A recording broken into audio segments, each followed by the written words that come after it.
Muy buenos días, Iglesia de Restauración y Avivamiento. Saludos cordiales. Les habla su pastor José Valiente.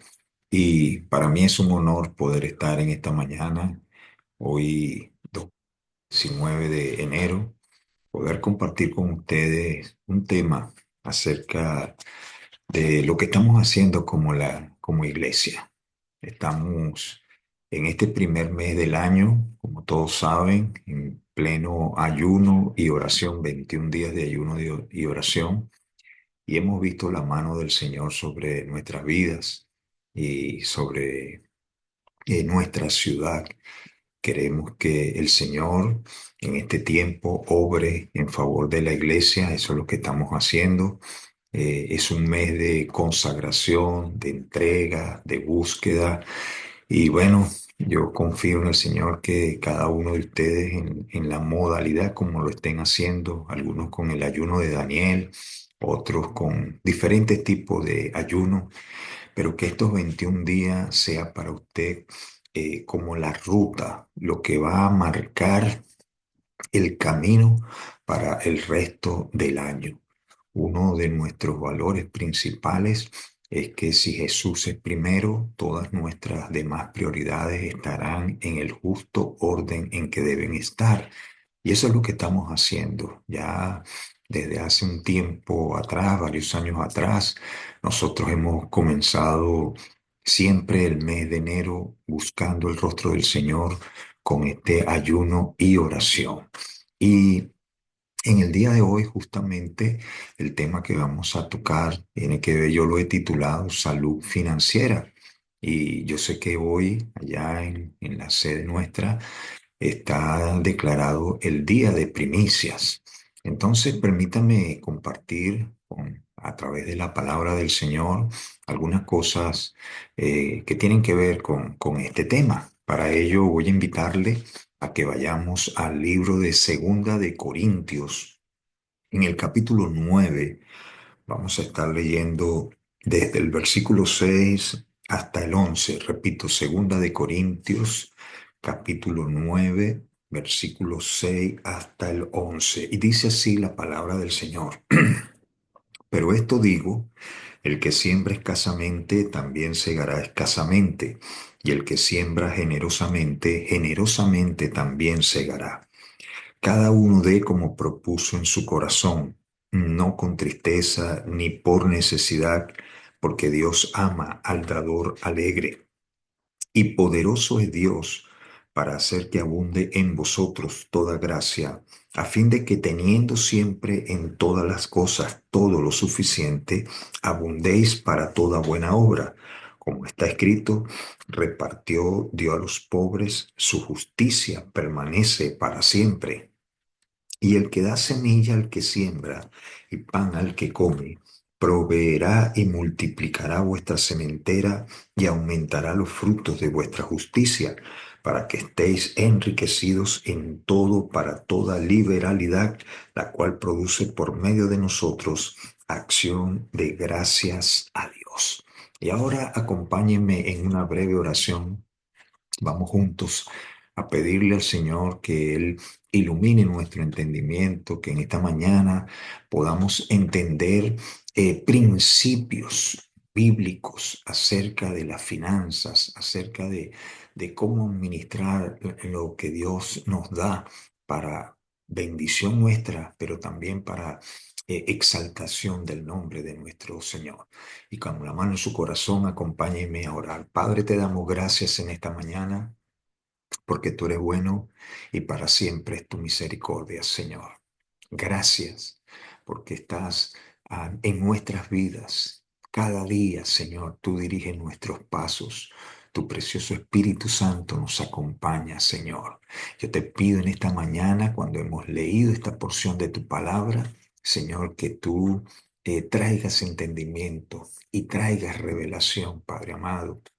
Señor, que tú siembres en nosotros las verdades que están allí reveladas en ella, en tu palabra, Señor, y que nosotros como hijos obedientes, Padre, podamos imitarte, podamos, Señor, obedecerlas, Padre querido, a fin de que experimentemos la bendición plena y la vida abundante que tú prometes. Te lo pido en el nombre de Jesús. Amén y amén. Bien, y como dije, el título de este mensaje, Salud Financiera. Y escogí Segunda de Corintios porque este pasaje nos revela muchas cosas acerca de lo que Dios piensa del dinero, de la manera como el apóstol Pablo ministraba en las iglesias de aquella época, la iglesia naciente, lo que comúnmente nosotros llamamos la iglesia primitiva. Y permítame brevemente establecer una plataforma allí para que entendamos el contexto de lo que dice esta epístola de los Corintios. Y Pablo se encontraba recolectando, haciendo una colecta a través de las iglesias que él, la mayoría habían sido levantadas por él, lo que uno llama el Asia Menor. Y él estaba en medio de esta tarea junto con hermanos que le acompañaban. Ahí estaba Silas, estaba el propio Bernabé, habían varios hermanos, Timoteo, que acompañaban a Pablo en la que era la recolecta de esta ofrenda, sí, por así llamarlo, ¿verdad? Con la intención de llevarla a Jerusalén, que era donde estaba la iglesia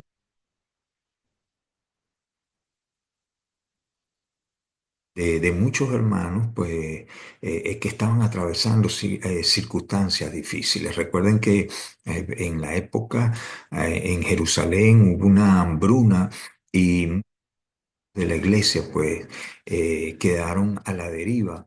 Y Pablo se propuso hacer esta contribución o recoger este dinero para llevarlo allá y bendecir a los hermanos. Y eso no solamente lo hizo un año, lo estuvo haciendo a lo largo de su ministerio. Entonces, Pablo está diciendo aquí, ¿verdad? El versículo comienza diciendo, repito, el versículo 6 dice, pero esto digo, el que siembra escasamente, también segará escasamente. Note la relación. Y dice, y el que siembra generosamente, generosamente también segará. Y aquí está esta palabra que yo creo que es el secreto de lo que es vivir, Señor. Tiene que ver con la palabra generosidad, con contentamiento. Hay preguntas que todos nosotros hacemos referente a la Biblia. Por supuesto, hay muchas respuestas, no quiero llamarlas incorrectas, porque no considero yo tener la única verdad, pero sí me he dado cuenta a lo largo de este caminar con el Señor ya por unos cuantos años, que a veces como que escogemos temas de las escrituras que pudieran de alguna manera favorecernos, que de alguna manera pudiera como permitir que nosotros logremos algunas cosas que estamos anhelando en nuestro corazón. Y déjeme decirle que no estoy hablando aquí de nada malo, estamos hablando aquí de un falso interés, no, sino que por el hecho de que en algún momento nos pudieran favorecer o bendecir, entonces implantamos una enseñanza y la transmitimos a la iglesia, a la congregación, como que si esa es la única verdad. Y yo en esta mañana no pretendo venir con ese tipo de enseñanza ni de insinuaciones. Quiero basarme en lo que dice la Escritura, pero cuando yo reviso la Escritura, desde el Antiguo Testamento hasta el Nuevo Testamento, una de las cosas que está presente allí a lo largo de toda la Biblia es el término generoso. Si hay algo que a Dios le agrada, es la generosidad de sus hijos. Para empezar, al Dios que usted le sirve, al Dios que usted le entregó su vida, al Jesús al que usted confesó como Salvador, la característica de ese Dios es la generosidad. Piensen esto nada más. Juan 3:16 dice, porque de tal manera amó Dios al mundo que ha entregado. Esa palabra entregado significa que lo ha ofrecido, que lo ha dado, que lo ha puesto a favor de otros. Y indudablemente que estamos hablando de una generosidad que jamás usted y yo vamos a equipararla o a llegar en esa medida, porque estamos hablando del Hijo de Dios. Y la Biblia dice que por causa nuestra, por amor a nosotros, para salvarnos, para redimirnos, Él ofreció a su Hijo unigénito. Y el verso 3 Juan 3:16 termina diciendo, para que todo aquel que en Él crea no se pierda, mas tenga vida eterna. Entonces piense usted en la magnitud de la generosidad de Dios.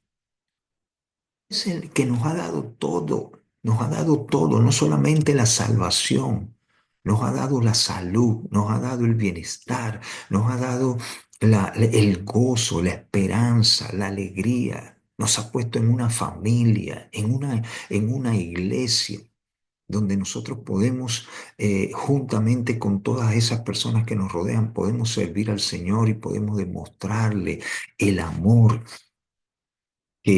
o responder al amor con que Él nos ha amado.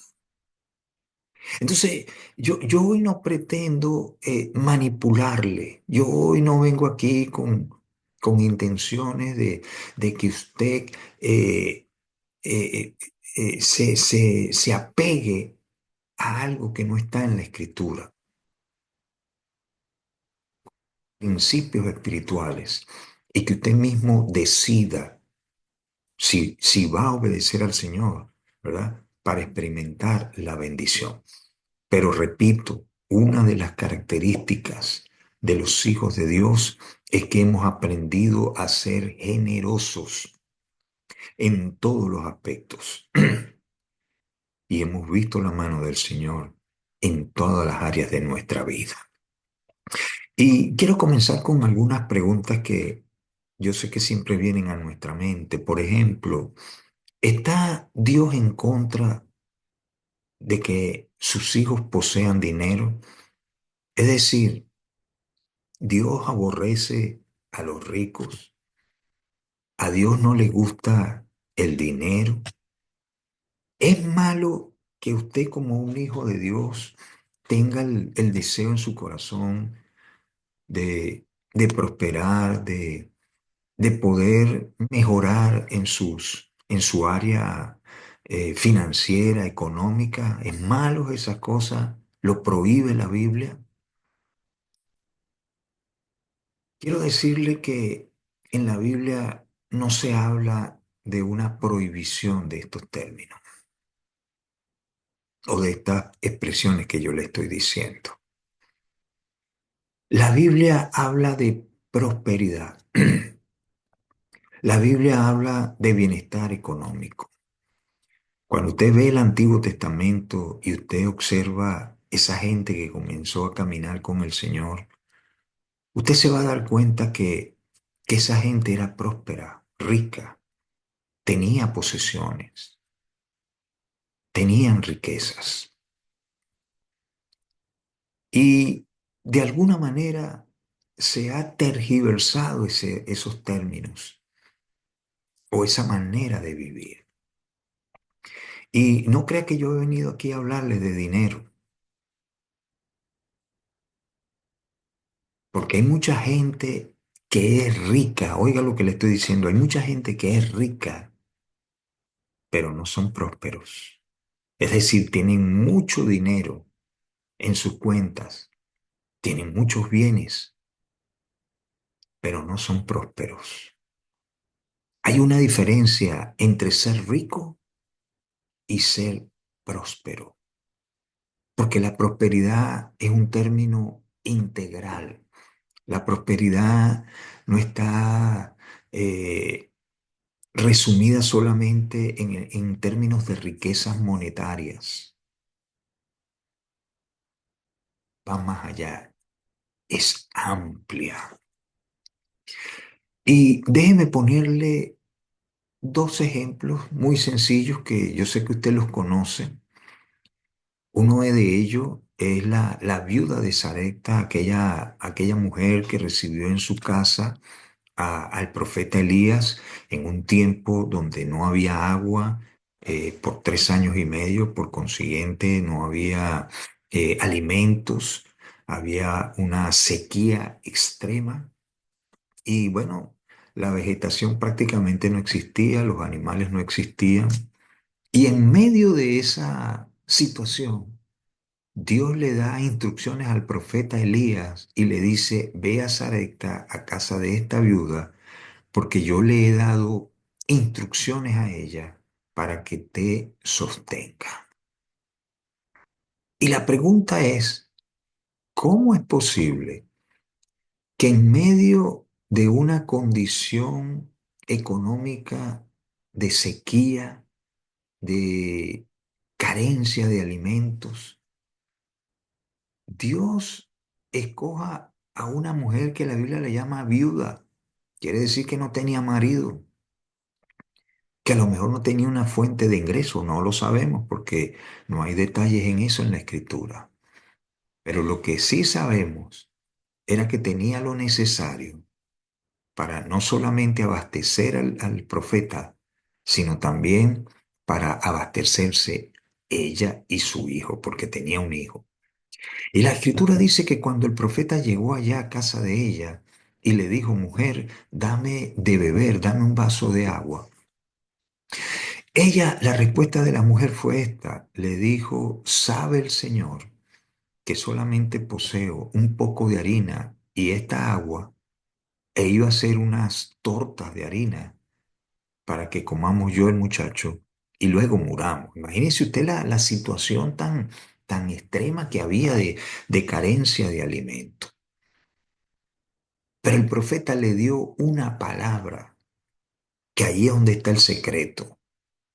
El profeta le dijo, mujer, haz como has dicho, pero ve y dame a mí primero, porque el Señor ha dicho lo siguiente, no faltará la harina en tu alacena y no faltará el alimento en tu casa hasta que Jehová de los ejércitos haya devuelto la lluvia sobre la tierra.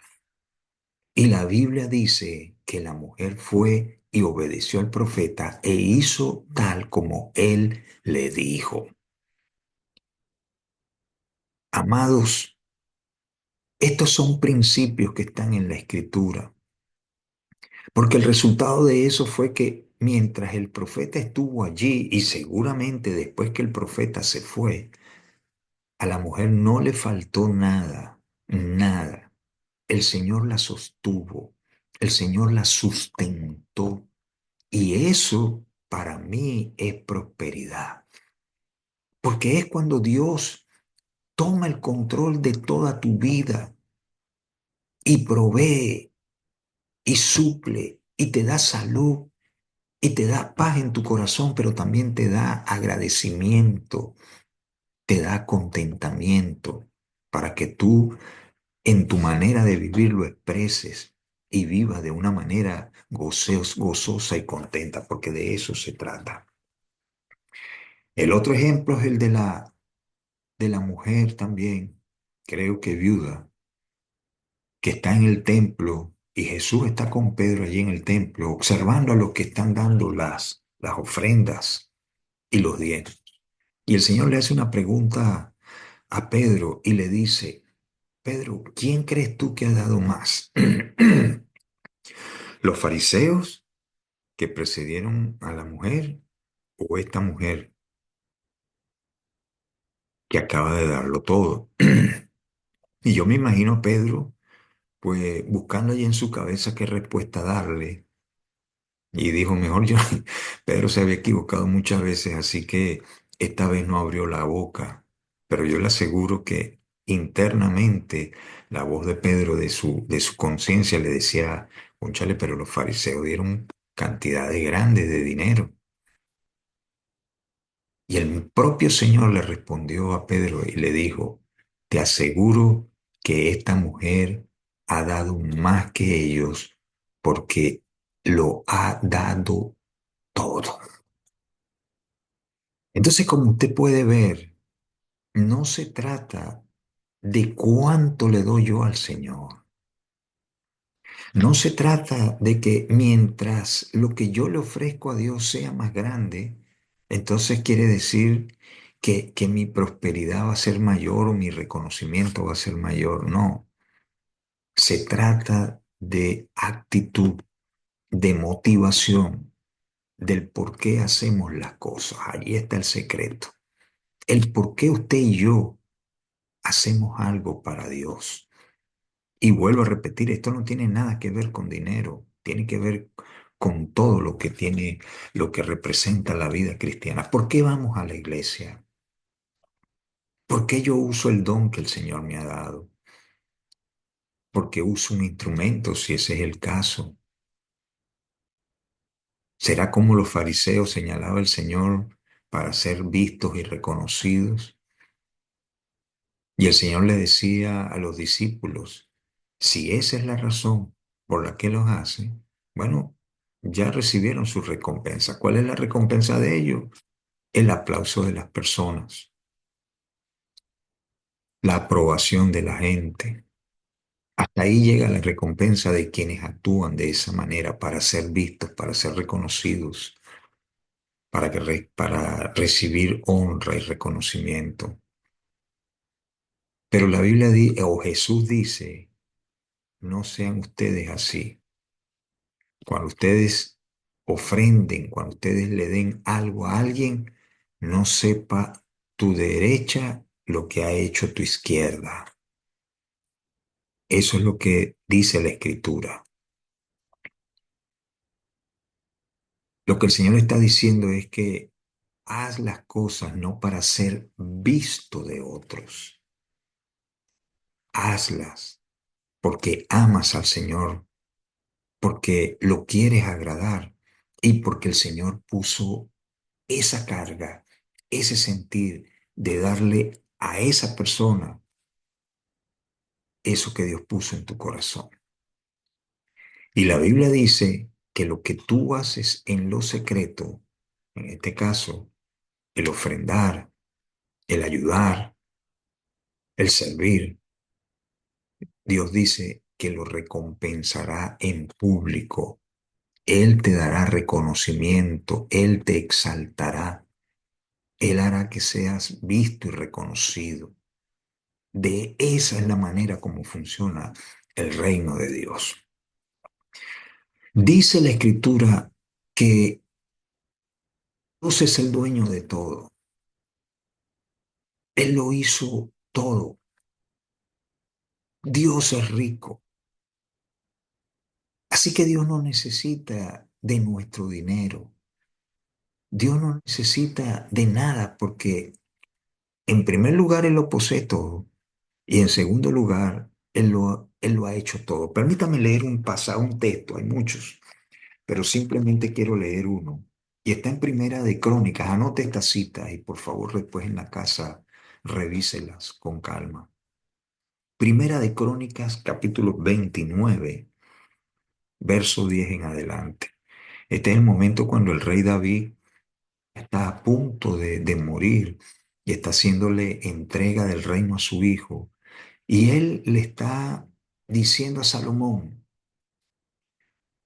enterándolo de todo lo que él tiene que hacer. David, recuerde que David quería construir una casa para el Señor, pero el Señor lo detiene y le dice, no, tú no lo vas a hacer porque tú has sido un hombre de guerra y, y has derramado mucha sangre, pero yo aprecio lo que tú quieres hacer y es tu hijo Salomón quien me va a construir una casa.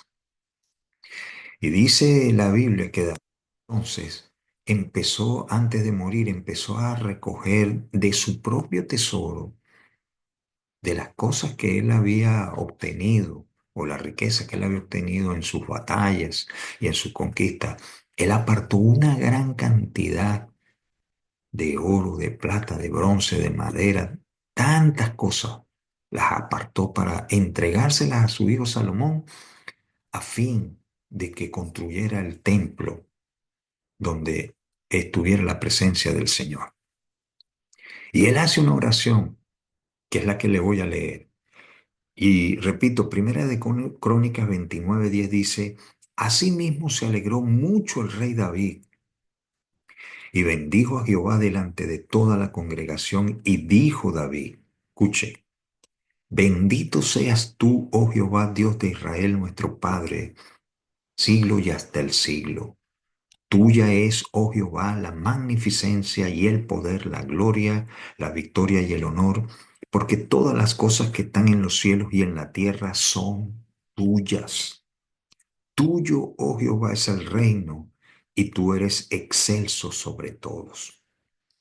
La riqueza y la gloria proceden de ti, y tú dominas sobre todo. En tu mano está la fuerza y el poder, y en tu mano el hacer grande y el dar poder a todos. Entonces note cómo Dios es el dueño de todo. Dice la Escritura, Dios es el dueño del oro y de la plata. Entonces va a solicitar o va a pedir que sus hijos le ofrezcan dinero, le den dinero, cuando no lo necesita. ¿No ha pensado usted en eso? Lo que Dios está haciendo con esas cosas es probar nuestro corazón. Es que nosotros nos demos cuenta a quién tenemos colocado en el centro de nuestro corazón. Esa es la realidad y esa es la verdad. Mire, muchos critican al diezmo, muchos están en contra de conceptos como diezmos, ofrendas, primicias. Pero ¿sabe usted por qué lo hacen? Porque ellos son los primeros en que no quieren darlo.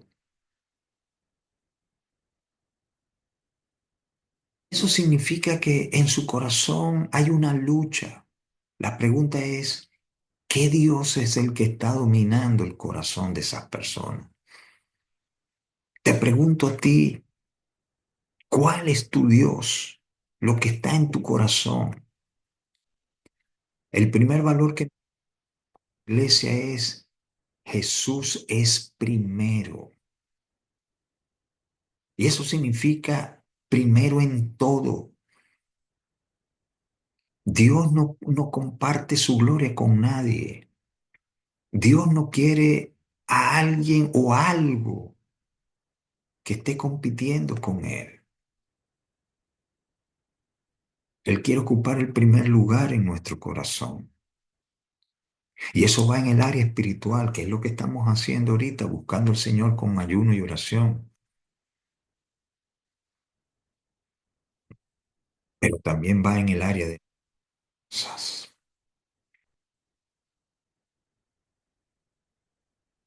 Que le demos a Él. Y cuando decimos que le demos a Él, porque recuerde que Dios es espíritu, es que usted va a traer sus diezmos y ofrendas a la iglesia, al lugar donde usted se alimenta, al lugar donde usted sirve. Eso es bíblico, hermanos. Los diezmos no es el invento del hombre. Los diezmos y las ofrendas lo estableció el Señor en el Antiguo Testamento. Pero también Jesús no fue que se dedicó a hablar de eso, pero menciona a los diezmos en el Nuevo Testamento. Por ejemplo, en Mateo, ya le voy a dar una cita allí, creo que es Mateo 23, donde el Señor, hablándole a los fariseos y como eh, expresando la contradicción que había en ellos, habla acerca del tema. Permítame ir un momentico allí, Mateo 23. Lo que quiero asegurarme que la cita es la correcta.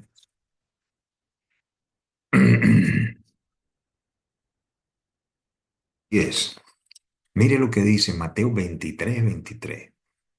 Son los famosos ay que habla la Biblia de Jesús en contra de los fariseos, porque eran hipócritas, eran gente que enseñaba cosas acerca del Señor, pero no vivían eso que predicaban. ¿Se da cuenta? No se trata de que enseñemos la Biblia o de que hablemos acerca de Dios. Se trata de vivir lo que dice la Escritura, de obedecer al Señor en todas las cosas. Verso 23 dice, ay de vosotros escribas y fariseos, hipócritas los llama el Señor. Escuche, porque diezmáis, la palabra diezmo, o sea, daban sus diezmos. Diezmáis la menta, el eneldo y el comino. En aquella época se ofrecían diezmo, era en base a la siembra. La moneda no era el medio de comercio principal. El comercio se manejaba con ganado, con agricultura, con lo que producía la tierra. De esa manera era que se ejercía las relaciones de comercio. Por supuesto existía el dinero, pero al templo llevaban era esto, la menta, el eneldo, el comino. Fíjate, y dejáis lo más importante de la ley. Mira esa palabra, lo más importante de la ley. ¿Cuáles son esas cosas? La justicia, la misericordia y la fe. Esto era necesario hacer sin dejar de hacer aquello. ¿Qué está diciendo Jesús? Que lo que Él está diciendo en la segunda parte de la oración, el practicar la justicia, la misericordia y la fe, eso es importante hacerlo, pero Jesús aclara, sin dejar de diezmar. Entonces la pregunta obligada aquí es, ¿estaba de acuerdo Jesús con los diezmos o no? Porque hay gente que dice que en el Nuevo Testamento ya no se habla de diezmo, pero la realidad es que sí, que el diezmo es un principio bíblico, la ofrenda es un principio bíblico. Amén. Y volvamos entonces, porque como le digo, quiero establecer principios para su vida que están en la Biblia y que nos van a bendecir a todos cuando obedecemos. Entonces estamos diciendo que el Señor, nuestro Dios, es dueño de todo. Y si Él es el dueño de todo, significa que a Él le pertenece todo. Comenzando por usted y yo, somos criaturas de Dios, le pertenecemos al Señor. No nos pertenecemos a nosotros mismos. Vivimos para el Señor. Amén. Y ya hemos hablado de lo que es el diezmo y la ofrenda. Y como le dije, eh, hoy como es el día de las primicias. Y quiero que vayamos a un pasaje que está en Proverbios. Ya le voy a dar la cita. Proverbios 3, 9 y 10. Repito, Proverbios 3, 9 y 10 dice, honra a Jehová con tus bienes y con las primicias de todos tus frutos, y serán llenos tus graneros con abundancia y tus lagares rebosarán de mosto. Note allí la palabra primicias. ¿Qué era lo que se consideraba como primicias? Lo está diciendo el texto. Dice, eran los primeros frutos que se ofrecían a Dios cuando venía el tiempo de la cosecha. Es consagrar al Señor esos primeros frutos.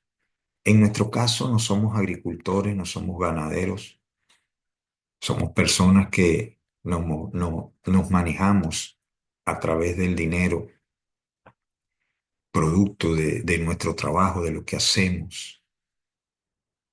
Y lo que estamos hablando aquí con primicia es que usted cada año, al comenzar el año, consagre la cantidad que Dios ponga en su corazón. Y vuelvo a decirle, no tiene que ver con el tamaño de la cantidad, tiene que ver con un principio de agradecimiento, de contentamiento.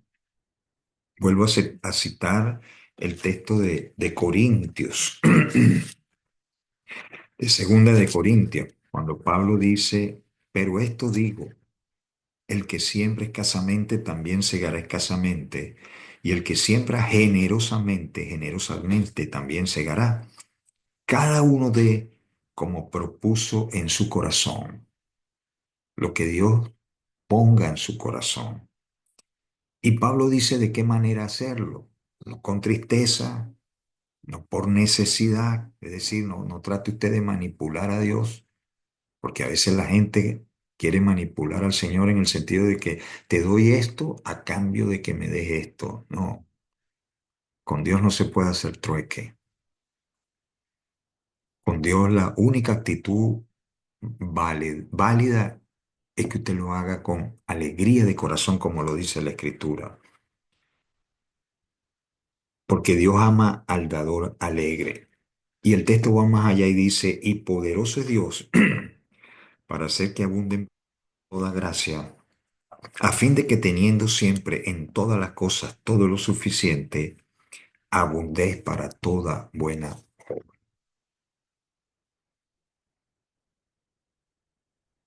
Y la Biblia dice que cuando somos obedientes, experimentamos la bendición del Señor. No se complique la vida, simplemente obedezca a Dios. Cuando se habla de diezmo, se está hablando del 10% de su ingreso. Y no lo menosprecie por el hecho de que si es poco, de que si para usted no es significativo, no lo tome así, porque el Señor examina los corazones. Vuelvo a citarle el ejemplo de la viuda en el templo. Jesús dijo, esta mujer dio la moneda más pequeña que había en el comercio de aquella época, pero lo hizo con un corazón agradecido y lo entregó todo. Y las palabras del Señor para ella fue, esta mujer lo ha dado todo. Aquello dieron de lo que le sobra. ¿Qué le vamos a consagrar al Señor? ¿Lo que nos sobra o lo primero con lo cual el Señor nos bendice? Cuando hablamos del diezmo, la forma correcta de hacerlo es que usted aparte esa cantidad apenas ingrese a su cuenta. Esa es la manera correcta.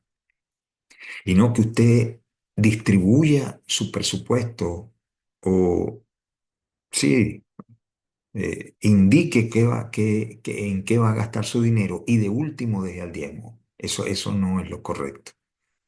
La bendición está cuando apartamos primeramente nuestro diezmo y lo entregamos al Señor, porque eso era así era como se practicaba en las Escrituras.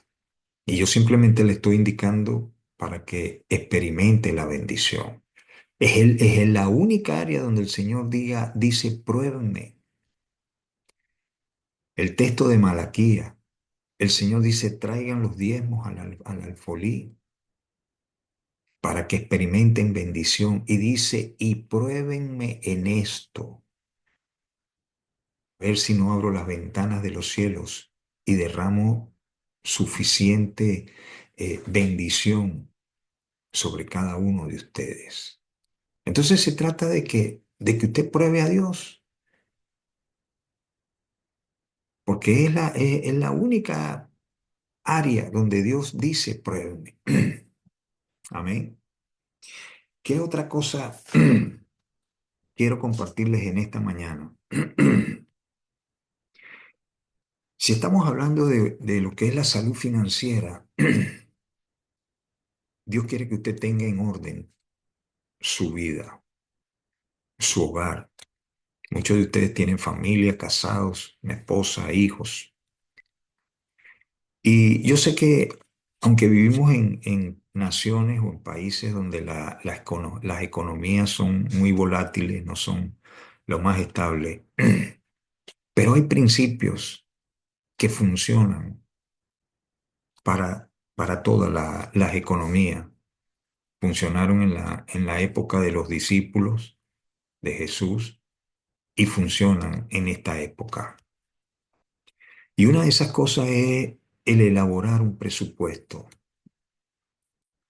que usted pueda distribuir a lo que son sus ingresos y sus gastos y usted tenga conocimiento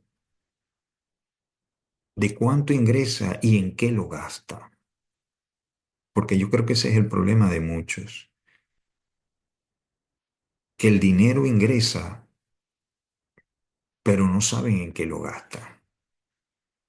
Entonces pareciera como que si el dinero es el amo, le dice a la persona hacia dónde se va a mover o hacia dónde lo va a gastar, y no que la persona le ponga lugar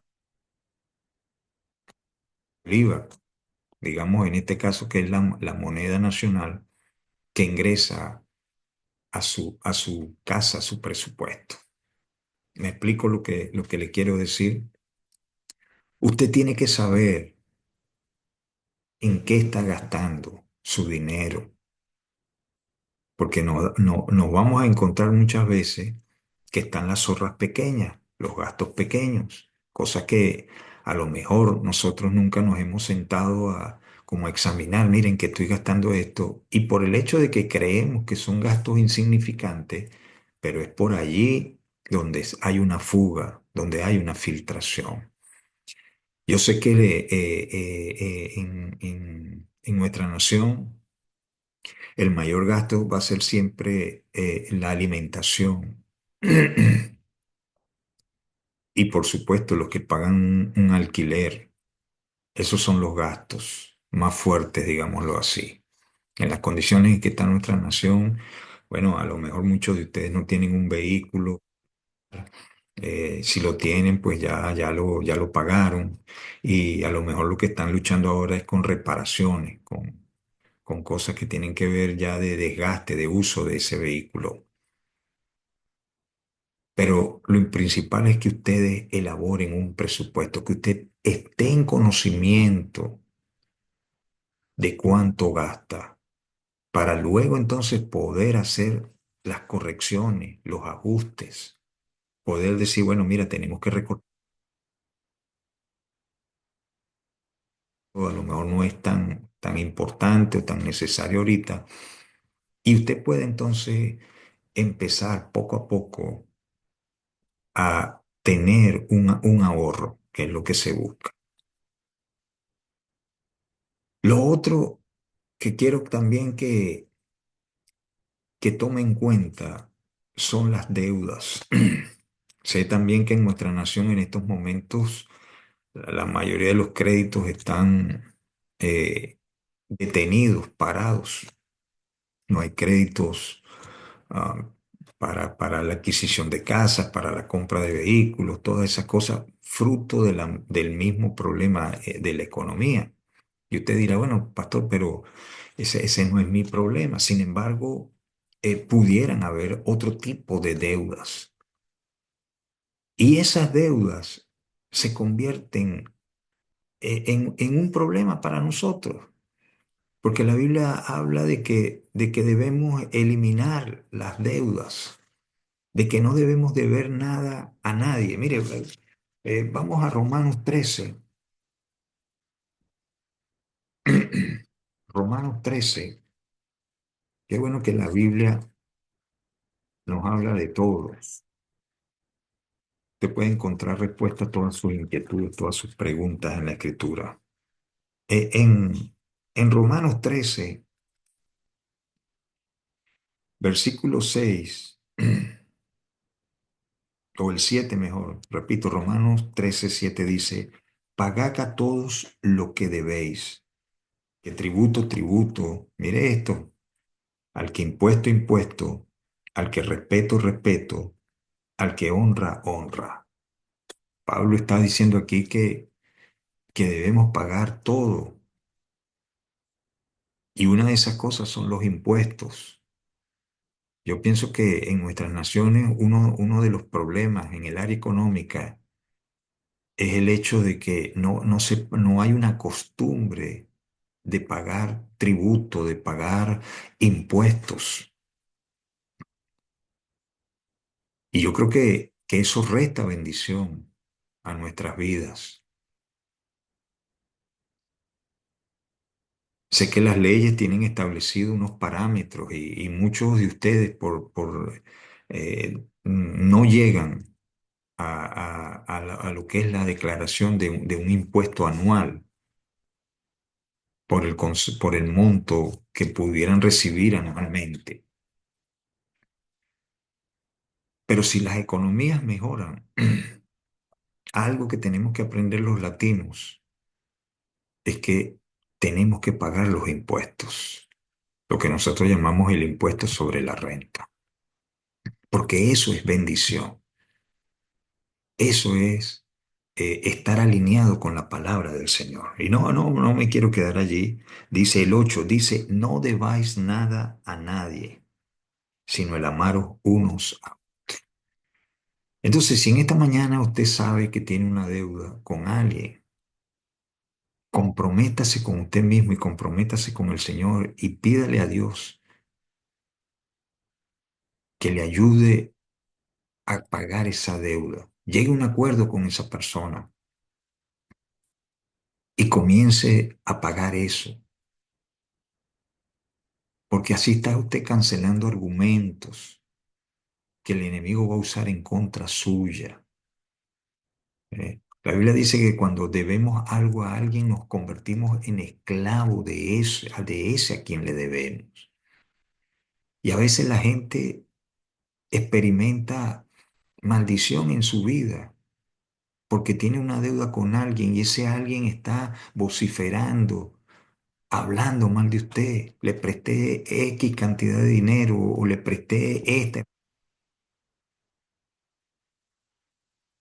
y no me la devolvió o no me pagó. Entonces, como hijos de Dios, tenemos que empezar a poner orden en todas las cosas a fin de experimentar la bendición abundante del Señor. Amén. Yo espero que estas cosas de las que he hablado, muy generales, le ayuden a usted a hacer cambios y a producir los ajustes necesarios en su vida a fin de que experimente la bendición del. Recuerde, somos personas que diezmamos, somos personas que ofrendamos y no estamos hablando solamente de dinero. Dije que Dios prospera, pero la prosperidad no está limitada al área del dinero. Ser próspero significa gozar de una buena salud, de vivir con una familia en paz, de saber que usted se acuesta y tiene su conciencia tranquila, limpia, de que tiene contentamiento, que tiene gozo en su corazón, que sirve al Señor, que disfruta del trabajo que usted hace para Dios. Eso tiene que ver con prosperidad. El que persigue el dinero solamente como la razón, como la fuerza de su vida, está convirtiendo al dinero en su Dios. Y eso no es pobre. Así que hay mucha gente que es rica en dinero, pero es pobre en Dios. Iglesias que el Señor condena en el Apocalipsis cuando habla de la iglesia, de las iglesias, una de ellas, el Señor, las palabras que diría hacia esa iglesia es, tú que dices que eres rico y que posees todo y que nada te falta, yo te digo que tú eres miserable y que no tienes nada en la realidad, dice el Señor. Y el Señor rechaza esa iglesia. ¿Por qué la rechazó? Porque, porque habían sacado a Dios de sus vidas, habían hecho del dinero su Dios. Y Jesús dijo, o sirven a Dios o sirven a las riquezas. ¿Está entendiendo por qué el ser rico tiene que ver con próspero? La prosperidad tiene que ver con contentamiento, con agradecimiento.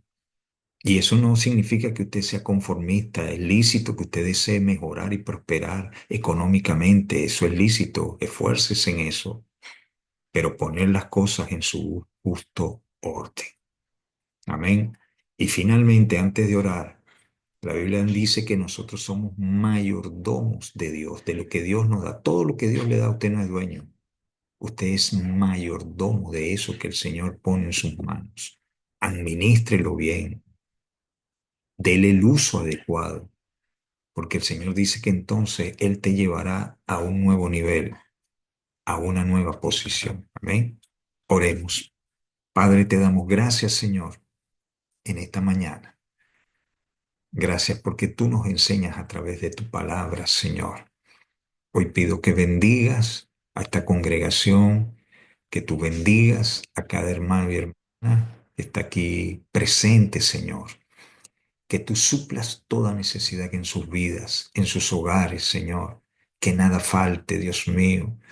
Que podamos entender la bendición que hay, Señor, en el diezmar, en el ofrendar, en el ser generosos, Padre, en el tener un corazón abierto para ti y ser obedientes a lo que tú nos indica que hagamos, Señor. Padre, pido que tu Espíritu Santo prospere a cada uno de ellos. Señor, que en nuestros hogares haya paz, que haya salud, que haya gozo, que haya contentamiento. Señor, que haya presencia de tu Espíritu, que en el trabajo que hacemos a nivel secular, llamémoslo así, o de servicio en la iglesia, veamos tu presencia, tu acompañamiento, Señor, porque esa es la verdadera prosperidad. Y yo bendigo a cada uno de tus hijos, Señor, y declaro cielos abiertos en este tiempo, Señor, de ayuno y oración. Padre, que muchas oraciones sean respondidas. Que los que no tienen trabajo, Señor, Padre, tú les abras una puerta de emprendimiento, pongas ideas creativas en su mente, Señor, que les permita sustentarse, Señor, y obtener el ingreso necesario para su hogar. Bendigo esta congregación en el nombre de Jesús. Amén y amén. Bien, me despido de ustedes entonces en esta mañana ya. Confío en que lo que le he transmitido, pues el Señor le ministre a su corazón y usted profundice más en las escrituras y practique lo que ellas dicen, porque allí hallaremos y hasta una nueva entrega. Bendiciones para todos.